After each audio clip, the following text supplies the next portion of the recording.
If you come from a place where English is not the first language, chances are you're probably taking an English class in school, and chances are you probably have to take English listening exams to learn how to listen to people speak English. Yeah, no shit. So first I entered the English class, and honestly, I don't give a fuck about this class. I take English 5 times a week, and most of the time I'm just scrolling through Twitter. And let me tell you, I've seen some fucked up shit during English class, but I do have to take interest in the class when we're taking a listening exam. So you sit down and the professor hands out the test, and before you start they're always like, guys, please make sure to underline the keywords on the exam sheet before we begin, or else I'm gonna be forced to call the security and have you escorted out before contacting the National Guard and making sure you're exiled from the country. I don't know why they're always so eager to make us underline words, because now my paper looks like it went through the Hiroshima bombing in 1945. After you're done with the underlining, the professor plays the exam audio, and it's usually an interview or something like that. So an interviewer is asking questions to an influencer or a writer or someone, and you're supposed to answer the questions with A, B, or C. And for some reason, 90% of the time, the person who's being interviewed is called Kate. I'm not really sure why that is. Have the people from Oxford or Cambridge or whoever the fuck makes these listening exams never seen another female human being? They also like to record these interviews in the middle of the street apparently, because sometimes you can just hear the traffic in the background. Like Grandma Deborah fell down the stairs and broke her hip, so now you just have to listen to 17 ambulance vehicles driving by while you're trying to pass your English exam. But the worst part of the exam are probably the accents. I'm not trying to shame anyone for having a particular accent, but sometimes people with really heavy British accents appear in the exam, and there will be a fragment of the audio that I just cannot comprehend. Like, they could be out here doing some satanic ritual shit and I wouldn't know a thing. And when you combine all those factors, the listening exam looks something like: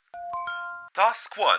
You are going to hear an interview with a new OnlyFans sensation, Kate, who by the way has a really basic white bitch name. For questions 1 to 5, choose A, B, or C.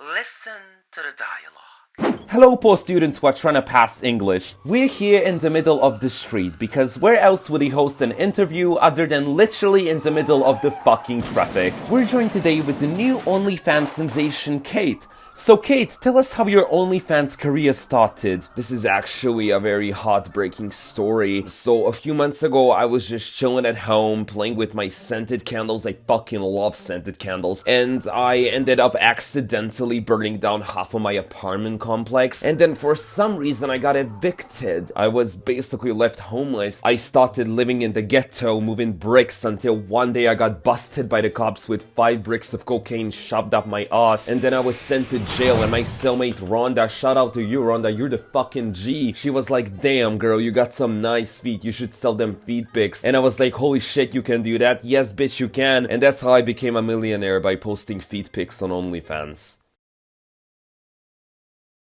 What the fuck?